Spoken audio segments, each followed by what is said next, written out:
My name is Gia. I've been married to Josh for 3 years now. Even though we haven't had kids yet, we are happily sailing through our married life together. His family has a large number of close relatives, and they all get together over Christmas. I get roped in to entertain these guests.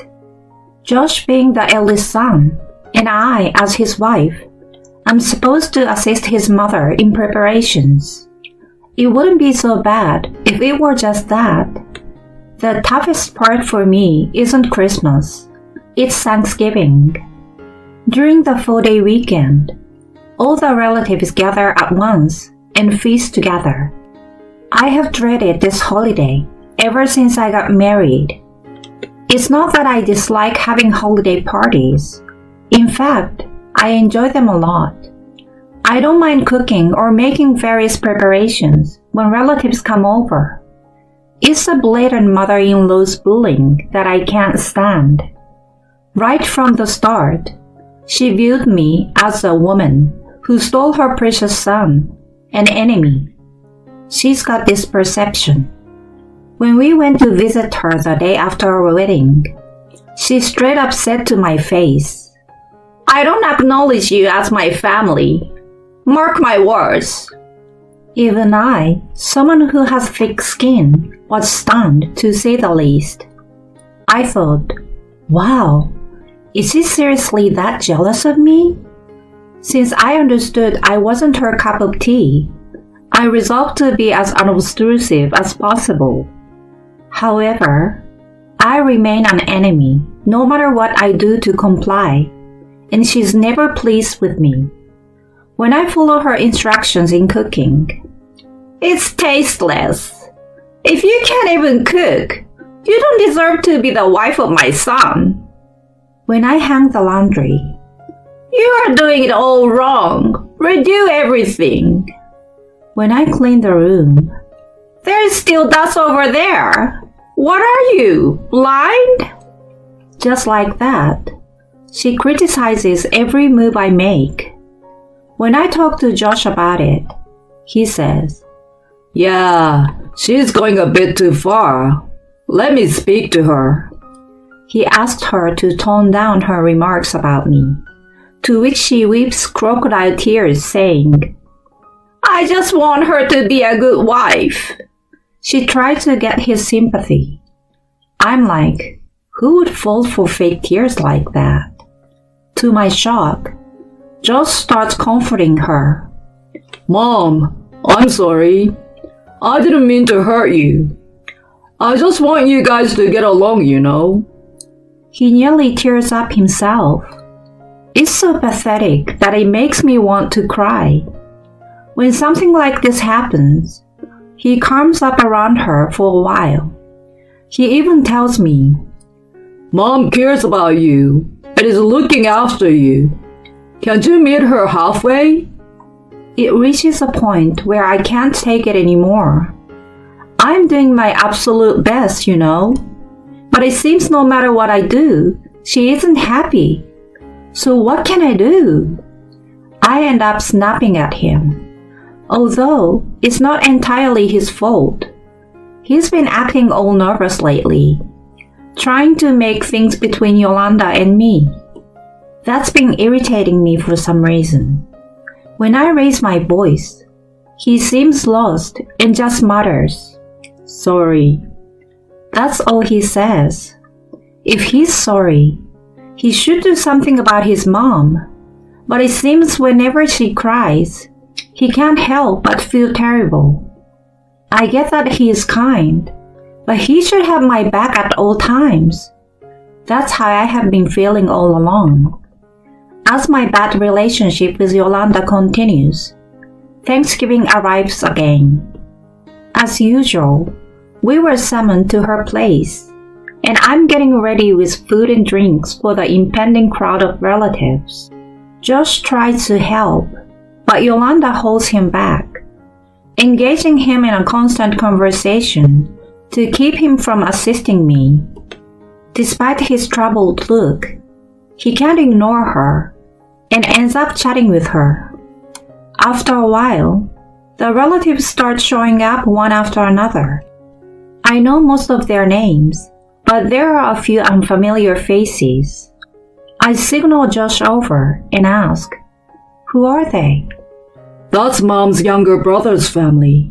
Uncle Nick and Aunt Erin. And that's my cousin. It's my first time meeting them, so I introduce myself and start a brief chat. Uncle Nick is so friendly that I can't believe he's Yolanda's brother. Aunt Erin is a genuinely lovely person, and their daughter, who is a year younger than me, has this carefree vibe. "Oh, you're Gia, the wife of Josh, right? So happy to finally meet you." Alana, Josh's cousin, almost jumps on me to give me a big hug. There isn't anyone my age in the usual crowd, so meeting her is exciting for me. When Yolanda sees me cheerfully chatting with Alana, she walks over and whispers, "What all this chit-chat? Get back to your work." She hisses into my ear in a low voice. She's wearing a smile that doesn't reach her eyes. She detests seeing me having fun with the relatives. To avoid upsetting her father, I quickly go back to the kitchen. A few minutes later, Alana comes in as I'm frantically preparing alone. "Hey girl, what you doing? Let me help you." "Oh really? Thanks." I ask her to serve food onto plates, and at that moment, Yolanda must sense something and come into the kitchen. She shoots me a nasty look, then immediately switches to a smile and turns toward Alana. "Don't worry, Alana. This is something Gia said she wants to do. Hey, could you pour drinks for everyone instead?" Alana gives me a worried look, but dealing with Yolanda's mood swing is more of a hassle, so I say, "Yeah, I'm good here. So can you handle that for me?" Then she follows Yolanda out of the kitchen. Yolanda comes right back, looking like a devil. "Don't make others do your work, you useless thing. Next time you pull something like this, I won't let you get away with it easily." I simply apologize and continue with preparations in silence. Alana checks on me occasionally, but thinking it will be a hassle if Yolanda catches me again, I force a smile and tell her everything is okay. After a while, the food is finally ready, and I start serving the relatives seated around the big table. Yolanda doesn't lift a finger to help, and when Alana and Aunt Erin try to assist, she said, "She wants to do it herself, so let her. Just watch over her." She comes up with a convenient lie and is adamantly unwilling to let me receive any help. I feel Alana's concerned glances, but I pretend not to notice and continue serving the food. Of course, Josh doesn't even try to intervene, being afraid to upsetting his mom, and quietly sits in his seat. Will this keep happening forever? I suddenly feel everything turning bleak. After finishing serving all the dishes, I take a break alone in the kitchen, snacking on leftovers and lounging on a chair. I hear Yolanda's loud laughter coming from where everyone's gathered. She keeps going on for so long that curiosity takes over me, and I take a peek. Once I listen in on their conversation, I realize that what she's saying is beyond appalling. "Well, you know, Gia is really useless. No matter how many times I tell her, she just can't get the chores right. I don't know if she will ever get it.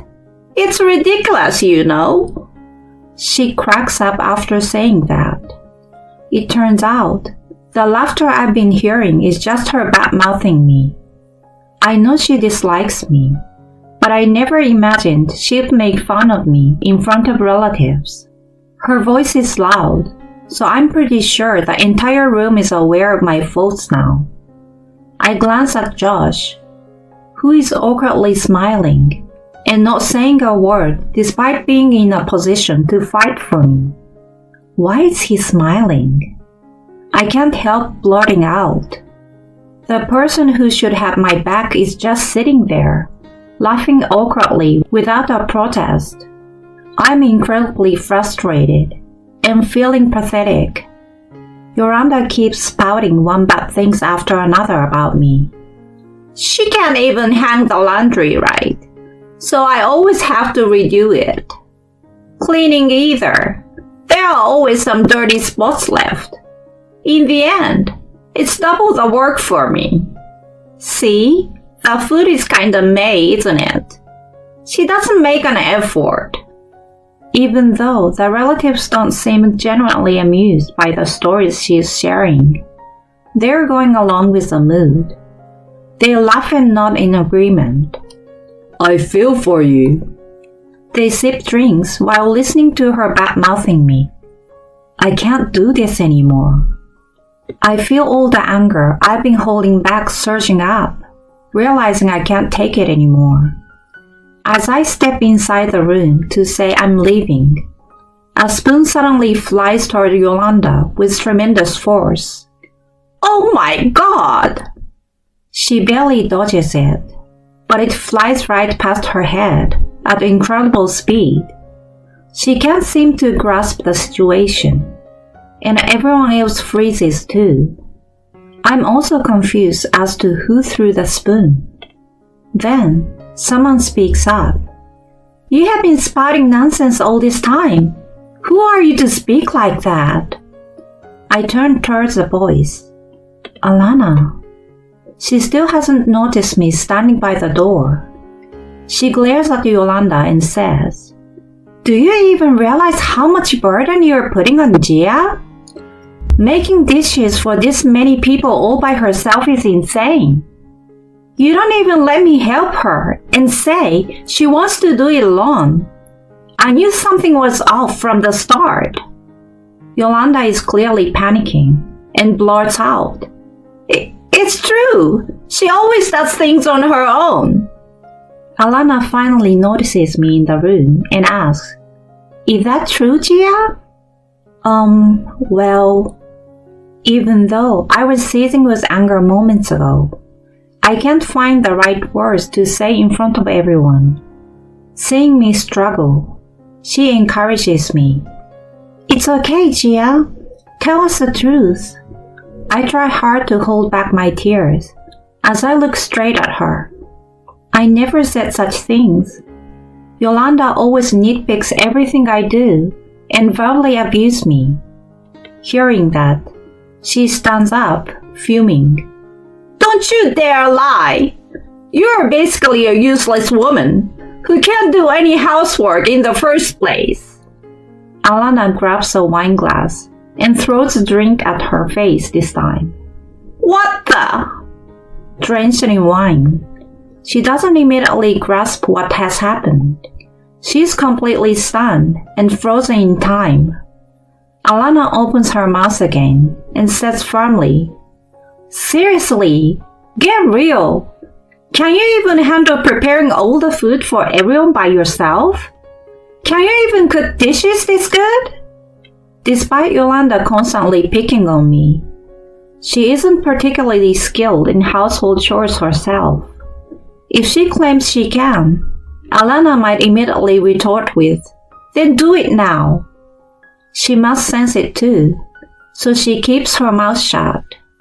Then Alana looks around and says to everyone, And you people, just fake smiling and listening. Shame on you. You're all a disgrace as human beings. Having rotten people like this as relatives is embarrassing.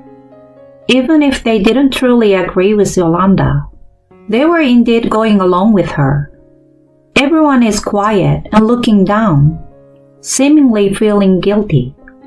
Alana looks around the table and says, You all are supposed to be mature adults, but you can't even say sorry. How pathetic! She lets out an exaggerated sigh and starts walking straight toward Josh. She then grabs a wine bottle nearby and pours it upside down over his head. Looking confused, he's at a loss for words. How about that? Feeling refreshed now? Just so you know, you're the worst. Despite your wife always going through this, how can you just sit there like it doesn't concern you? Are you a statue or something? Should I toss you out like bulky garbage? Scolded by his younger cousin, he's thrown off balance. Well, I've tried telling my mom a few times. He tries to justify himself. If nothing changed in the end, it's pointless, isn't it? You can't even understand something as basic as that? You're failing as a husband. I feel so bad for Gia. She's way too good for Aunt Yolanda and you. She brings her hammer down on his head. Suddenly, he stands up and walks toward me. He then immediately starts apologizing. I'm really sorry, honey. Stunned by his unexpected action, all I managed to say is, "It's okay, don't worry." Alana comes over to me and grabs my arm. "Come on, Gia, let's go grab something good to eat." So she takes me in her car to an Italian restaurant she likes. We talk about a lot of things, and I feel completely refreshed. Afterward, Yolanda and Josh apologized to me, and Alana gave them a stern scolding to ensure it wouldn't happen again.